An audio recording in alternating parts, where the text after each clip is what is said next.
どうも、黒ガレージです。今回は当チャンネルやっと始動します。ガレージ企画ということで、その第1弾の動画でございます。その1弾の動画として映像に映っているこちらの倉庫。これをですね、綺麗にして実際にね、使えるようにしていく、そういう動画でございます。当チャンネルの活動拠点ですね、こんな建物がありまして、先ほどの映像の倉庫はここに仮置きしておりました。仮置きしたんですが、先日のね、台風の風の影響で手前側にバタンと大きく倒れてしまって、少し変形してしまったので、急遽ですね、強風吹きすさむ中、この納屋の中に避難させました。どうせ避難させて歪んでしまったところを補修かけるのであれば、このガレージ、今後綺麗にしていく予定ですから、実際にね、綺麗に使えるようにして、納屋の中でね、荷物を整理整頓して収納してもらえる倉庫になってもらおうじゃないかということで、この子を使えるように綺麗にしていっちゃおうと思います。こちらの納屋なんですが、当チャンネルでちょこちょこと紹介していますが、現状は雑多な荷物がたくさん置いてあります。僕の仲間の荷物とかね、仲間の車両なんかも置いてあったりとかっていうところで、それはね、仲間に早めにどかしてもらわなければいけないんですが、いろんなものが所狭しと置いてあります。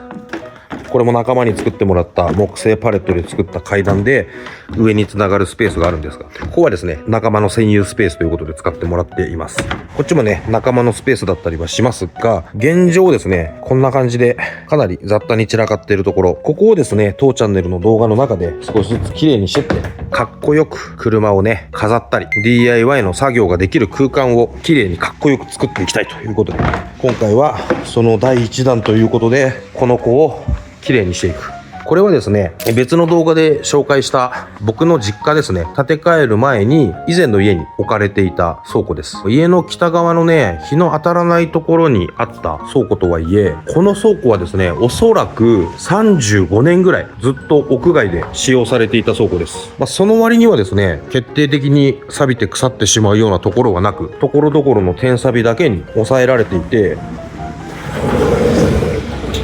朽ちてしまっているところがどこにもない、そんな良好な状態を保ってます。なので、どうせであればですね、これをきれいに塗装し直してしまうよりもですね、この子を小綺麗にきれいにしてあげることによって、倉庫の雰囲気にもマッチする形で、この納屋でですね、さらに役目を果たしてもらおうじゃないかということで、もうこれきれいに洗って、磨いて、どこまできれいになるかっていう作業をしていこうと思います。でね、先日風に煽られて転倒してしまったことによって、この辺り傷ついてしまって歪んでしまって、止まっていたネジなんかも飛んでしまいました。こういったところも補修しつつ、それなりに小綺麗にしてね、納屋で使う準備をしていこうと思います。本日ね、あいにくの雨なんですが、倉庫をきれいにするにはちょうどいいでしょう。外にね、一旦運び出して、細かいところまで水できれいに洗い流して、その後ね、さらにきれいにして補修していく準備しようと思います。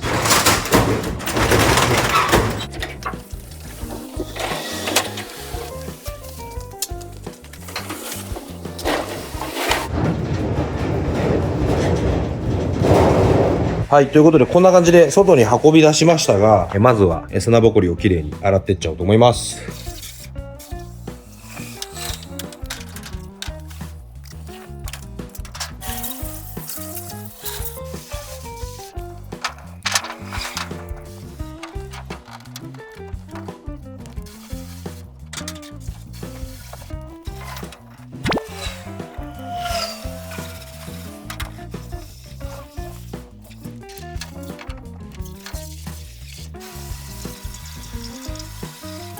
はい、ということでこんな感じで綺麗にしたんですが、見てください、こちら淀物置ということで、新品からおそらく35年それぐらいね、野外に設置されていた倉庫にしてはめちゃめちゃ綺麗じゃないですか。洗った後にね、こういう白い水が出てるのが分かる通り、触るとチョーク現象、それがね起きてる状態ではあるんですけれども、それでもね錆びが少なく、それなりの程度を保ってるのがわかるかと思います。こういった時代のものね、現在それこそネットショッピングとかで安く買える倉庫なんかと比べて、鉄板の厚さだったり鉄板の材質とかだいぶ違うんだろうなっていうのはね、なんとなく見て取れますね。倉庫洗ってる間に雨は止んだので、この雨の止んでいるタイミングでですね、こちらのねサビ転換塗料、水性のサビ転換塗料ですね、持ってますんで、ある程度乾かして錆びてるところに塗布していってしまおうと思います。で、塗る前にですね、こういった少し歪んでしまったところ、倒れてね、傷がついてしまったり曲がってしまったところ、こういったところは修正かけて、その上で塗ってっちゃおうかな。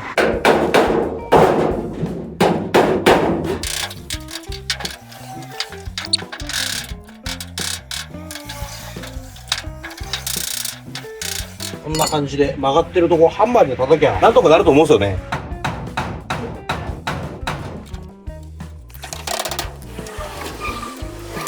はい、ということで大体ですね、歪みは取りました。反対側見るとこれリベッターで止まってたんで、一回ですね、このサビ転換塗料を塗布して乾燥したらリベッターで止めちゃうというふうに思います。でね、見てください、今、水性塗料ということで水を足したんですけど、中の塗料がほぼ効果してます。幸いガチゴチに効果というわけではなくて、油粘土ぐらいの硬さで硬化しているので、水道水を入れて練ってます。多分こんなこと本来はしない方がいいんですが、今塗料高いですからね。塗料が無駄になってしまうんであれば、少しでも使える希望を残して混ぜてってみようと思います。混ざるかな？もうほとんど本当に油粘土みたいな硬さになってるんですよね。いやー。ということで、水で練ってみたんですが、まあ、使えないことはなさそうですね。なので、一旦ね、ルーフ部分、錆びてるところを転換剤にどんどん塗布していっちゃって、リベット止め固定、他にも錆びてるところ、どんどん対策していく感じやっていこうと思います。ああ、大丈夫そうですね。溶かしながらだまし使えば問題なさそうなので、塗布していっちゃうと思います。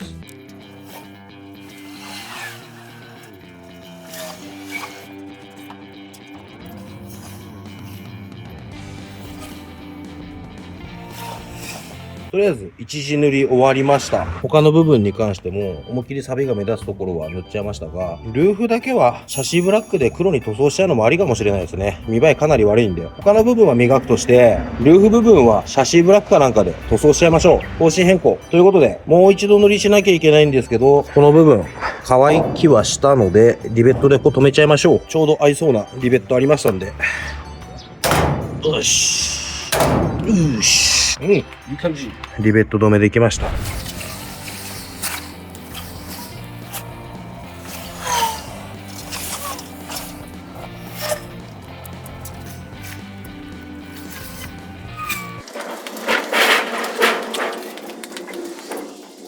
はい、ということでこんな感じで軽く洗ってですね、歪みを直してリベット止めしてサビ転換塗料塗り終わりました。サビ転換塗料、まあ場所によっては2度塗り3度塗りしたりとかしてますが、どうでしょうね。ほとんど効果は見込めないかもしれないですけど、やらないよりはマシっていう程度にはなったんじゃないですかね。天井部分に関してもこんな感じで塗れてます。この状態だとちょっとみっともないんで、シャシーブラックで塗装。それ以外は、磨きでツヤを出して、少しはね、見栄えがいい状況に持っていくと。やっていきましょうかね。忘れてた。ここに棚板あるの忘れてました。今から棚板を洗って、サビ転換か。それも一緒にやっちゃいましょう。はい、ということで、動画外でですね、棚板、洗いました。棚板はね、錆びてるのがこれ1個だけでした。あとは磨きで綺麗になると思いますんで、ここ塗って、錆び転換作業終了になるかと思います。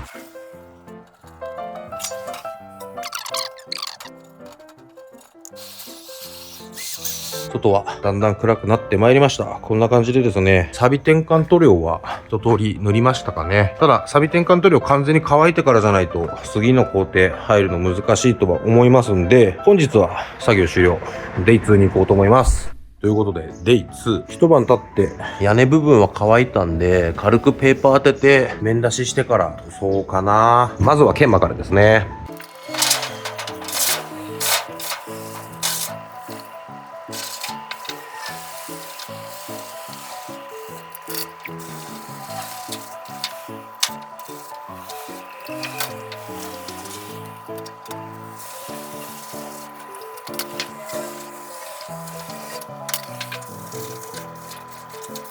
ということで、軽く足付けに近い形で、ボコボコした面だけを軽く鳴らしました。で、天井部分はほぼ見えないんで、軽くやっていいかなっていうところなんで、これであとは、軽いマスキングして、シャシーブラック攻撃して、塗ってしまえばいいかな。本当は外がいいんだけどな。天候の様子見て、もう色吹くのは外でやろうと思います。ここにいるね、愛車のトゥインゴちゃんにミストが飛んで、シャシーブラックついちゃ嫌なんで。ということで、まずはマスキングしちゃいましょうね。はい、ということで、マスキング終わりました。なんとか天気も持ちそうなんでですね、外でちゃちゃっとシャシーブラック2回吹きぐらいかな、吹いちゃおうと思います。ちょっと風強いからマジでラウンドしそうですが、目立たないルーフから塗っていっちゃいましょう。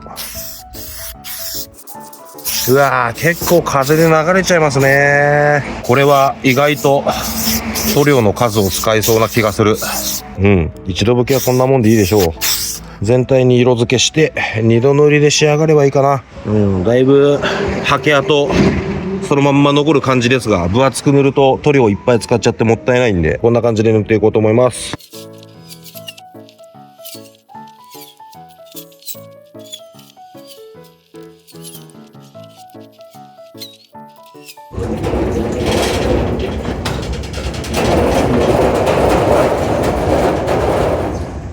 塗りとマスキング剥がし終わりました。はい、見てください。盛大に失敗しておりますが。まあ、表面は比較的綺麗に塗れたからいいでしょう。ぶつけてる。ぶつけちゃってるじゃないか。今、運び込む時にぶつけちゃったんだな。ぶつけちゃってる。比較的表面は綺麗にいったと思ったのにな。こんな感じで塗れてですね、天井部分も、色はつきました。こんなんで、ボロボロに錆びたものが錆び隠しできてればいいんじゃないかな。錆び転換塗料も効果あったかわからないけど、全く効果ないんだったら、わざわざこのハケ跡残した意味ってどこにあったんだみたいな、そんな感じにもなりかねないかなと思いますが、いいでしょう。DIY とは、どうなってもいいからやってみる。当チャンネルはですね、とりあえず、何でもやってみるっていうのをテーマにですね、自分自身の人生とか、倉庫をきれいにするのもそうですけど、ライフスタイルをですね、自分自身で DIY していけるような、おじさんのサブカルチャンネルを目指しております。どうなるかもわからないね、取り留めのない動画、面白いなとか思った方はですね、ぜひともチャンネル登録をしていただいてですね、これ以外の動画もご視聴いただければと思います。こんなもんシャシーブラックなんか、パーツクリーナーでささっと、落ちるだろうと思ったけど、あれ落ちないぞ。こんなところにもトラップが、なんか余計なことをしてる。ちょっとした失敗から余計な仕事増やしてみたいなのが、なんか完全に素人の DIY 感丸出しでございますが、チョーク現象が落ちちゃってる面に対してだから、シャシーブラックの塗料が一瞬で食いついてしまってる感じなのかな。全然落ちなくなっちゃった。どうしよう。でもめんどくさいことをしてしまったかもしれない。なんとかするか。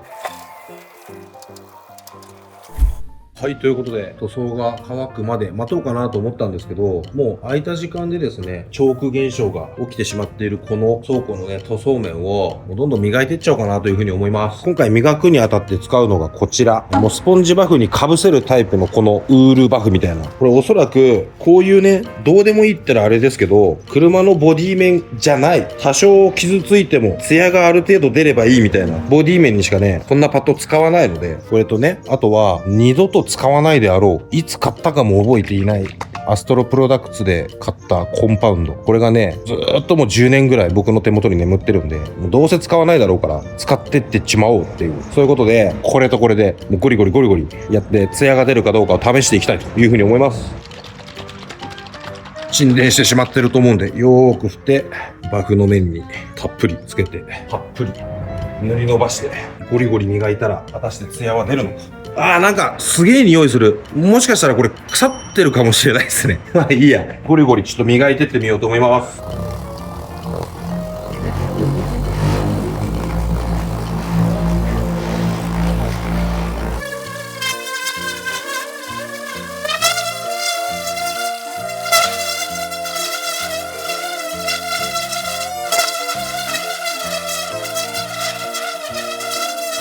さあどうでしょうか。ちょっと拭いてみようか。なんかチョーク現象で塗装面がスポンジ化してるみたいなとこがあったんで、むしろこれぐらいのコンパウンド量があって油分が染み込んでちょうど良かった感すらありますね。チョーク現象が収まってこそいるものの、磨きがこれでも全然足らんっていう。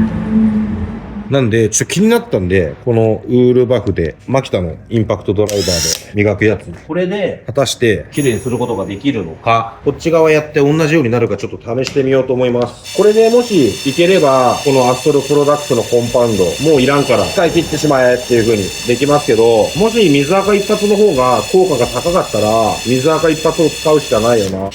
結構ウールバフって熱持ちますね。こんなことして塗装焼けが起きちゃったりとかってあるんでしょうね。他の動画でね、さっきのダブルアクションとか、磨きのね、パッドについてとかっていろいろお話ししてます。車のボディ面に関しては、個人的な、意見として、もう素人はダブルアクションのスポンジバフ使っとけと。ウールバフとかだと研磨力が強いから、塗装を傷めてしまうリスクがあるから、それはね、気をつけた方がいいよっていう風にね、僕も言ってましたし、ほんと僕みたいな素人は、磨きのね、深い世界に入り込んではいけないんだっていう、そういう認識のもとにですね、動画作りとかってしてたりもしたんですけど、やっぱウールバフって熱持つし、研磨力めちゃめちゃ高いんだなっていうのが今ね、初めてやってみて分かりましたね。皆さんもなんか、ね、どうでもいいって言ったらあれですけど、こういう塗装面を使ってね、磨きの練習してみるのもいいかもしれないですよ。さあ、これで綺麗になったかな？いや、そうなんだよね。これなんでね、このコンパウンド使わなくなったかっていうと、全然削れてるか削れてないか分かんないし、ツヤも出ないんですよ。試しに水垢一発試してみようか。ちょっとやってみましょう。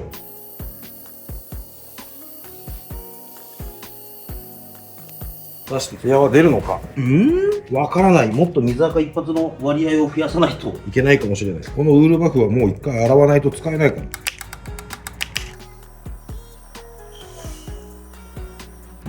ら。でもちょっとツヤ出たな。この程度か。これは、かなり骨の折れる作業だぞ。そして水垢一発の方がやはりいいとなると、水垢一発でやった方がいいのか。これまた上からこれで施工してみようか。映像で見るとね、この辺りもある程度ツヤが出てるように見えるかもしれませんが、全く磨いてないところがこう、磨いたところがこうみたいな。多少は良くなってるけど、いいか！どうせ倉庫だもんって言ったらすごく語弊があるかもしれないですけど、倉庫なんで水垢一発使わなくてもいいかな。もう余った使わないコンパウンドをふんだんに使って磨いてってあげて、最後の最後でね、水垢一発でもう一回さっとさらってあげてもいいんじゃないかな。とりあえず広い面をどんどん磨いていっちゃうというふうに思います。ダブルアクション使うよりシングルアクションの方が手が疲れない。手が疲れないので、パッドは小さいですが、こちらでやった方が早い気がする。ということで、どんどんいろんな面やっていっちゃおうと思います。ということで、これずっと使ってやってみたんですけど、全然ダメですね。試しに水垢一発でやったら、研磨力全然違いました。1500番から2000番相当って書いてありますけど、嘘ですね。で、これが古いんで、もしかしたら、どっか底の方に、そのコンパウンドが沈殿してしまって、完全に分離しちゃってんじゃないかと思って、この蓋を開けてね、中ゴリゴリやったりとか、研磨剤っぽいところがこう、沈殿しちゃってるようなところがないかっていうのも探ったんですけど、それすらないですね。どこにもコンパウンドっぽいものがない。ただのペーストみたいな。なんで、これ全然研磨力ないかもしらんですね。油分ではあること間違いないと思うんで、一回ダブルポリッシャーで一回全部油分を含ましてあげて、もうこの子はぽいです。水垢一発で磨いた方が全然いいんでね。あれやこれや試してましたが、試してばっかでね、作業進めなくてもしょうがないんで、水垢一発でね、どんどん綺麗にしていっちゃおうと思います。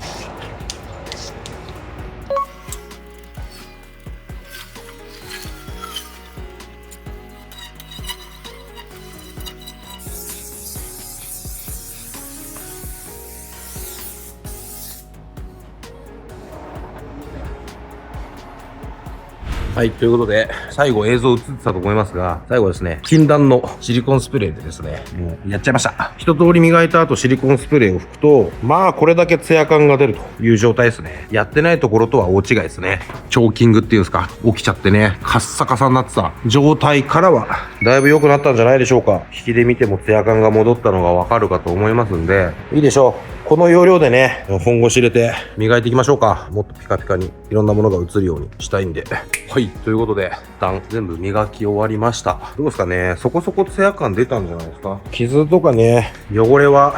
どうしようもないですが、こんな感じでツヤ感かなり出た気がします。ここまで綺麗になればいいでしょうっていうか、これで勘弁してくださいっていう感じですね。この倉庫綺麗にして使えるようにするっていうだけで結構な時間かかってます。一応ね、荒れに荒れて散らかりまくったこのね、倉庫をね、綺麗に片付けるっていうのが目標で少しずつ作業する動画撮っておりますが、この子で2日かかってますから、果たしてどれだけの時間がかかるのかっていうところでございます。あとはね、扉磨いて OK かなということで、もう最後、空もね、暗くなってきちゃったんで、バシバシ進めていこうと思います。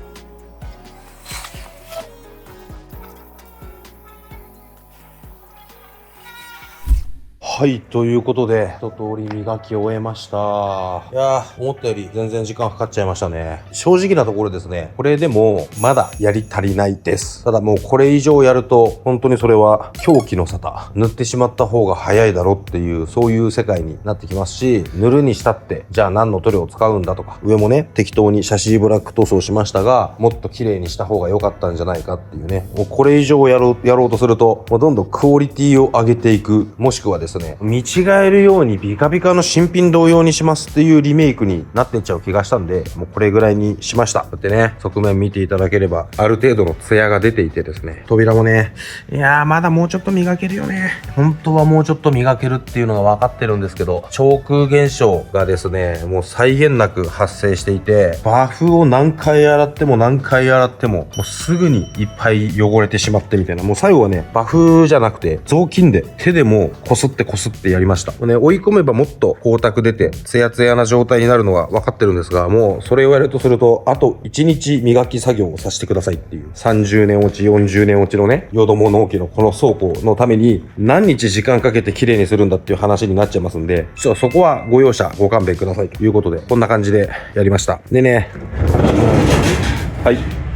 内側でね、錆びてるところがあれば、ちょっと垂れちゃってますけど、錆び転換塗料を塗って、まあしばらく使えるよ。このまま屋根保管であれば、向こうね、10年、20年とまた活躍してくれるよっていうぐらいまではやってますが、中は綺麗にしてません。またね、この天板たちまだ取り付けてませんが、この中に電動工具の収納庫にしたいなーなんて思ってますけど、まあいかんせん、すごい勢いで物量がありますんで、この物量がね、どこに何を収めるかっていうところに関しては、まだ定まってないので、まあ棚はね、後日、必要に応じて必要な高さに入れるっていうことでいいかな。最近はですね、冒頭でお伝えした通り、ここのスペースを何にしようかなとか、ここをどうしようかな、ここはこうして、ああして、こうしてなんていうことで、この倉庫ね、大事な愛車たちをですね、飾ってですね、楽しむことができる、そんな空間を作っていきたいと。雰囲気めちゃめちゃいいんですよ。こんな雰囲気をね、楽しみながら、まったりできるような、そんな空間作りしていきたいなと思ってますんで、その第一弾、とりあえず倉庫が綺麗になりましたということでね、とりあえず何でもやってみるをテーマにですね、自分の人生を DIY していけるような、そんなおじさんのサブカルチャンネル目指しておりますので、動画の評価とチャンネル登録していただければと思います。ぜひ応援してください。ということで、最後までご視聴いただいた皆様ありがとうございました。今日はコンパウンド飛び散りまくったから、今日は洗濯しなきゃだな。